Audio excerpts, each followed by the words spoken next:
Full Potential Yuta Okkotsu versus his mentor Satoru Gojo. Now, I know what you're all thinking, JJK versus battles in big 2025? Yeah, and yet here you are, so how about we stop pretending because you know you love it, especially when Bossman Gojo is involved. Anyway, you know how this works, we're gonna discuss Yuta Okkotsu's full potential and then explore every possible outcome of adult Yuta versus Satoru Gojo. You guys are then gonna crap all over me in the comments and we'll all live happily ever after. So let's just get started, shall we? Okay, let's start off by exploring base Yuta, meaning Yuta before he starts his 5-minute connection to Rika and gaining access to Copy. Now, first of all, Yuta admitted to throwing up as a result of one single blue punch from Satoru Gojo back when he was still a little baby first year. So in order for him to have any hope against Gojo, he needs to at least improve enough to withstand an attack like that. But considering his rate of growth and the fact he's shrugged off attacks such as Granite Blast, Thin Icebreaker, weakened Dismantles, and even a weakened Cleave to the face, I think it's safe to say that his base durability did gradually increase over time. Now, remember, he only discovered Jujutsu a year before Yuji did, so he's still got so much room for growth and improvement, the same way everyone else does, and the same way that Teen Gojo did. Yuta is also presented as being relative to the likes of Yuji and Maki in terms of speed and strength. I mean, yeah, you can argue that they're a little bit over him, but not an entire tier, like not enough to make an actual perceivable difference. Now, it's important to bear in mind that Gege made a big deal out of Yuta's stats being on this level due to his overwhelming cursed energy, not because of his skill controlling cursed energy. That was something which Gojo said Yuta lacked at. Gojo also said Yuta should start liking YouTube videos more and subscribing to channels called Allons-Y. I mean, yeah, look, I'm just saying, I think he was onto something, so make sure you do that too.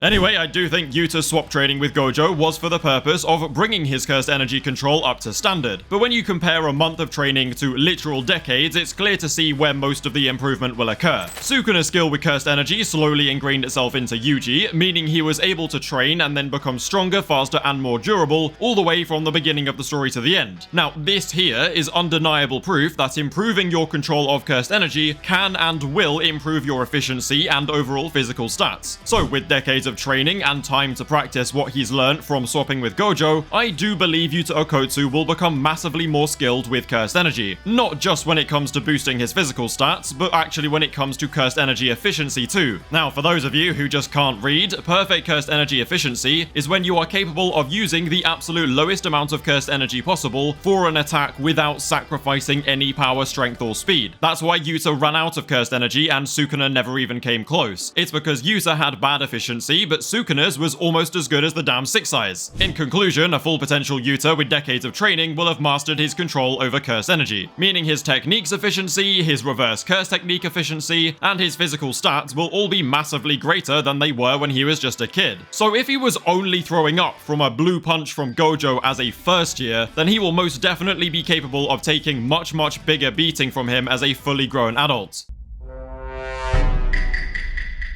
Okay, this next bit is going to be very difficult because not everyone is going to agree on what the full potential of Yuta's technique actually is. It's even more difficult because unlike someone such as Yuji who has a specific technique to improve on, Yuta has the copy technique, meaning the full potential of his bag is quite literally incalculable, but I'll make it work somehow. The techniques we know for sure that he has in his arsenal are as follows: Curse Speech, Sky Manipulation, Orbiting Shikigami, Jacob's Ladder, Shrine, Body Swap, and maybe even Blood Manipulation from eating Yuji's finger. Now, just a reminder, he won't have Future Sight anymore since the plan was to heal Charles's rib after the fight, meaning Yuta will lose access to it. The big problem here is that decades will have passed since Yuta was a kid, and in that time he could have literally copied any number of techniques of varying levels of strength. He will definitely have more in his arsenal than we've seen now, but we can't possibly determine what these techniques are, so we just have to continue under the assumption that he has way more now. The biggest difference between Kid Yuta and Full Potential Yuta, though, is that he will have had decades to master each one of these techniques. Not only does Yuta's overwhelming amount of cursed energy and genius talent for Jujutsu make these techniques even more deadly in his hands than some of the original owners, but now he has the efficiency and cursed energy control to make them even more dangerous than before. The first time Yuta used a cleave, it barely scratched Sukuna's face, but just imagine what his shrine would look like after a couple decades of practice. With half of Sukuna's cursed energy, better efficiency, and cursed energy control, Yuta's shrine might nearly be as impressive as Full Potential Yuji's. Okay, maybe not that good, but still not too shabby either, you know? Like, Yuji fans, don't come for me, man. I'm trying to be fair here. Now, Curse Speech, Sky Manipulation, Jacob's Ladder, all the rest of them, these are the really scary ones. I mean, imagine Yuta becomes strong enough to simply command a grade 1 level threat to die on the spot, and they just do. And with decades of training, Yuta will be able to figure out all the best ways to use his techniques together and make some Giga Brain combos. Kinda like how Yuta used Sky Manipulation to make his next attack completely invisible while fighting Sukuna in his domain. Learning how all his techniques interact and can work together is a great advantage to have, especially when you are a natural genius and a Jujutsu prodigy, which is something Gege and Gojo keep banging on about. Yuta is like the next Gojo, or this person who's even more blessed than Gojo was because he's a descendant of the Fujiwara and Sugawara clans, or whatever bullshit Gege was spouting. It also doesn't hurt that Yuta knows the ins and outs of Gojo's ability better than literally anybody other than Gojo himself. Not only was he the lead analyst of Gojo vs Sukuna, but he also soul swapped into Gojo's body and then brain swapped into Gojo's body again to fight Sukuna. Literally no one understands Gojo's strengths and weaknesses like Yuta does, which will definitely play in his favor, especially since Gojo will only know about the techniques that we know about and not any of the others that Yuta has collected over the years. In terms of information and strategy building though, Yuta has the clear advantage over Gojo here. And this finally brings me on to discuss Yuta's domain expansion, one of the most busted domains in the entire series, True and Mutual Love. A big advantage with Yuta's domain is the fact he can assign any technique as a sure hit and have the rest of the techniques randomly dispersed into katanas for manual use. This means it's probably the best domain for fighting in a domain clash, because he can just keep grabbing those swords and dumping different techniques on his opponent. Now, Yuta practiced barrier techniques when swapping with Gojo in order to improve his domain refinement.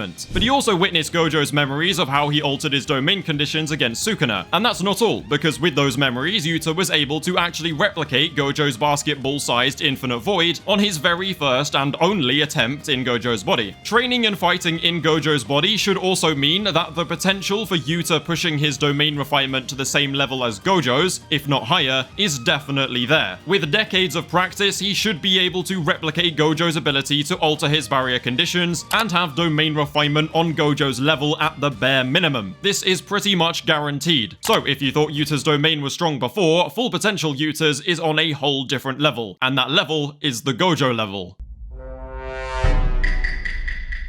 And of course, it wouldn't be fair if we didn't briefly talk about Rika, the Queen of Curses. Now, I don't think Rika is going to get any stronger over the years, because fact is, she's already a powerhouse, and frankly, she's too dumb for that. But Gojo himself admits Rika would be almost impossible to exercise, meaning she is the perfect tank for Yuta when facing Gojo. Yuta himself won't be able to take anything more than a red without serious injury or death, but Rika just might be able to. Considering she made Granite Blast look like a water pistol, and adult Gojo claims she would be near impossible to kill, I think it's safe to say that max output blue isn't gonna do much but buy him some time. And assuming Rika is fully manifested, I think the same goes for red. A normal red will likely be shrugged off no problem, but a max red admittedly would probably make Rika take a time out. Now, I'm also just gonna come out and say it, I think she survives Hollow Purple too. I mean, Hanami survived that shit, Toji was at least still standing, and Sukuna's obviously survived it as well. A max red and a purple won't kill Rika, but they will force her to retreat back into nothingness in order to heal, the same way that she did against Ryu. So it will be useful to hit Rika with these attacks, but no, I don't think they're going to fully exercise her. Now, Rika also acts as a storage for cursed tools, and even a storage for people, because she can turn into a whole-ass portable room. She is capable of outputting reverse curse technique, meaning she's basically a walking, talking healing beacon for Yuta. And let's also not forget her giant love beam that won't do a single thing to Gojo unless his technique is down, but like, damn, it looks hella cool, so I'm gonna talk about it anyway. Now, there is actually one more important thing we must discuss before we start diving into all the possible outcomes of Full Potential Yuta versus Satoru Gojo. See, after learning Yuta is a descendant of both the Sugawara and Fujiwara clans, Gojo drops the mind-boggling statement that Yuta may have been born even more blessed than he was, which could be interpreted as being born with even more genetic talent for Jujutsu than someone who is only a descendant of the Sugawara clan, as Gojo was, but I think he's basically saying Yuta has the ability to be greater and learn more than Gojo ever could, and that sets the bar pretty damn high. It's no secret Gege put lots of emphasis on Yuta's whole thing being an innate ability to analyze, replicate, and improve on nearly all aspects of Jujutsu, which ironically is actually very similar to Sukuna, but that is a whole other conversation that I do plan on having very soon. Let's put this innate talent thing to good use and give Yuta a slight head start in his fight against Gojo though. Let's say that over the years, Yuta learned how to use a domain amplification. Now you might argue that simply seeing Sukuna use domain amplification isn't enough for Yuta to learn it, even though Jogo could from just watching Kenjaku do it, but whatever. Look, that's irrelevant anyway, because there's always Higuruma who could be his teacher, a man who not only knows domain amplification, but someone who is a genius much like Yuta, and capable of actually altering between domain amplification and his technique in the same way that Sukuna did. If you are really saying that after decades Yuta won't be able to learn this, then you, my friend, are incredibly lost. Furthermore, Yuta also saw that Sukuna could use domain amplification within his own domain expansion, and that proved to be very useful for overcoming Infinity. Yuta has literally observed how Sukuna countered Gojo, so he can easily learn from that and use these skills in his fight. And I think if Yuta learns domain amplification to this extent, which I do think is within the bounds of his potential, then he will have a massive advantage against Gojo, especially in a domain clash, because he may be able to use domain amplification at the same time as his curse technique swords, since the techniques are imbued into the swords and not being used directly by him. It's the same as how Sukuna said techniques imbued into a domain won't stop when you use domain amplification, because the burden is now on the domain and not your brain. This will allow Yuta to further protect himself from Gojo's attacks and also land attacks of his own without hindering his techniques. And let's not forget that Yuta also has the technique extinguishing Jacob's ladder at his disposal, which can either be the sure hit of his domain, put in the swords, or even be used on its own outside of the domain expansion. Now this won't kill Gojo, but it should definitely be enough to extinguish the neutral application of the limitless technique, otherwise known as Infinity. So yeah, I'd say Full Potential Yuta is one of the best equipped sorcerers for dealing with Satoru Gojo. But let me tell you right now, this only scratches the surface of what's actually possible in this fight. So without any more yap, let's actually start looking at some of the outright crazy outcomes that I have cooked up for adult Yuta versus Satoru Gojo. Oh, and I'm assuming you won't need me to make a section breaking down Gojo's abilities? Like, if you don't know how he works by now, then there's really no saving you. Just go become a farmer or something, please. Anyway, let's get right into it. Okay, outcome 1 is that Gojo absolutely wipes the floor with adult Yuta low to mid diff. And I think this is only happening if we do this fight without giving Yuta any prep time at all. It's just the reality. Gojo is far superior when it comes to in-the-moment strategy and improvisation, whereas Yuta's strength is observing, analyzing, and then strategizing in advance. If Gojo pulls up on Yuta by surprise, then yes, I do think they will throw hands, and yes, I do think Yuta will be strong enough to force a domain fight. But without the necessary time to plan his strategy, Gojo is just going to dominate Yuta and Rika in hand-to-hand without giving him the chance to go for a sword. Without the necessary preparations, Yuta is simply at a massive disadvantage and he cannot beat Gojo in a contest of raw firepower, the same way that even Sukuna couldn't. Sorry Yuta Glazers, but it's just the reality. But with this outcome out of the way, let's look at some of the alternate versions where we do give Yuta a month of prep time, the same amount of time that Gojo had to prepare for Sukuna.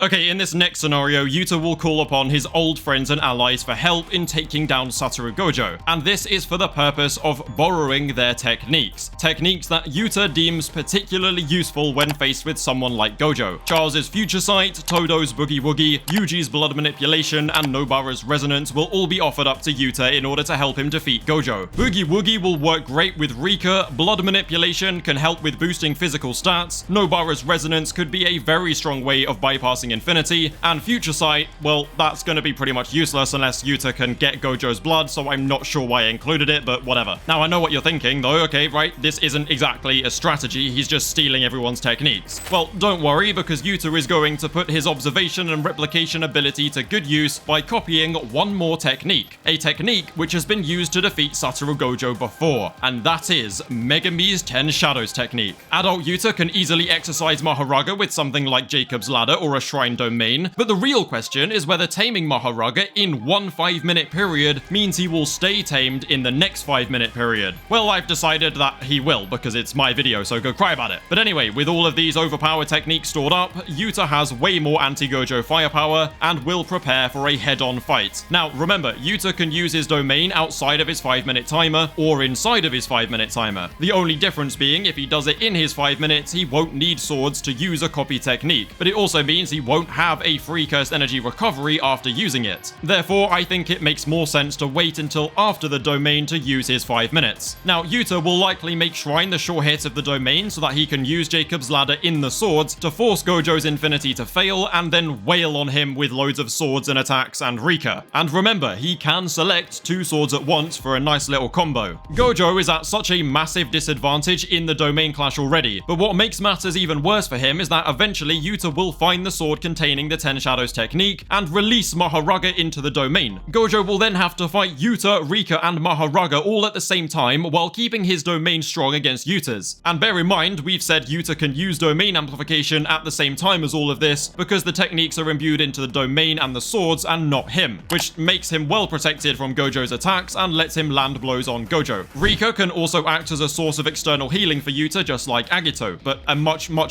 stronger Agito. And you know what's crazy about all of this? I still think it's a 50-50 fight. I think it's extremely difficult either way. Why? Because Gojo is simply that guy. Like, I really do not need to explain any further than that. But you have to admit, with domain amplification, Rika, and all of these anti-Gojo techniques, he really does have what it takes to outright beat Gojo. If Gojo's domain fails, he will have to keep on fighting against all of this while being demolished by a Shrine sure hit. And that's assuming Mahoraga hasn't adapted to Infinity by that point, which he may well have done. Simply because of the massive hacks and anti-hacks advantage, I'm gonna give it to Yuta. But Gojo might just I'd win his way out of it all, I can't even lie. And now for a kind of unrealistic but also totally realistic scenario where adult Yuta with prep time actually just no-diffs Gojo. And like, I'm talking proper negative difficulty, like it's not even close. If Yuta, Yuji, and Megami spend a month pooling their collective knowledge and ability, they may be able to figure out how Sukuna used a world-cutting dismantle. And even if they only worked out how to do the Binding Vow 4-arm requirement version, that would be enough, because Yuta and Rika are connected on a spiritual level. Their souls are literally entwined, meaning Yuta could potentially use Rika as an extra set of arms and mouth to complete the entire ritual, making the Binding Vow and turning Gojo into a Kit Kat with the world-cutting dismantle the second he arrives on the battlefield. I shit you not, I think this is well within the realm of possibility. Genuinely. Anyway, my final scenario is a little bit more inventive and a lot more fun. It's pretty much the exact same as Outcome 2, but this time it involves some domain barrier techers. Basically, Yuta will bait Gojo into a domain clash while Rika hides away from the battle. Yuta will then use the basketball domain completely unbeknownst to Gojo, so that his barrier's exterior wall is far away from Gojo's interior domain wall. Rika will then crash into Gojo's barrier the same way Kurorushi did in Sendai Colony and break it from the outside, leaving Gojo trapped in Yuta's domain, which remained safe thanks to being very small. Yuta then doesn't have Rika, but has all of his techniques and domain amplification to beat Gojo up for a bit before Gojo can expand his domain again. Obviously, Gojo will have a domain counter like simple domain, but that's no guarantee. Now, this scenario is pretty Gojo-sided because he can just shrink his barrier too, and then Rika can't break either of them, or she can break both of them. Either way, it kind of leads to the same result, but who really knows how that would play out? Gojo might just straight up lose once his domain fails, especially if Yuta can actually summon Rika back into the domain from the outside. Anyway, in conclusion, Yuta Okkotsu's full potential is very difficult to quantify, but yes, there are definitely viable scenarios where adult Yuta would defeat the great Satoru Gojo. However, there are also scenarios where Gojo does Gojo things and emotes on Yuta's lifeless corpse. Anyway, full potential Yuta Okkotsu vs Satoru Gojo is in fact very close. The end.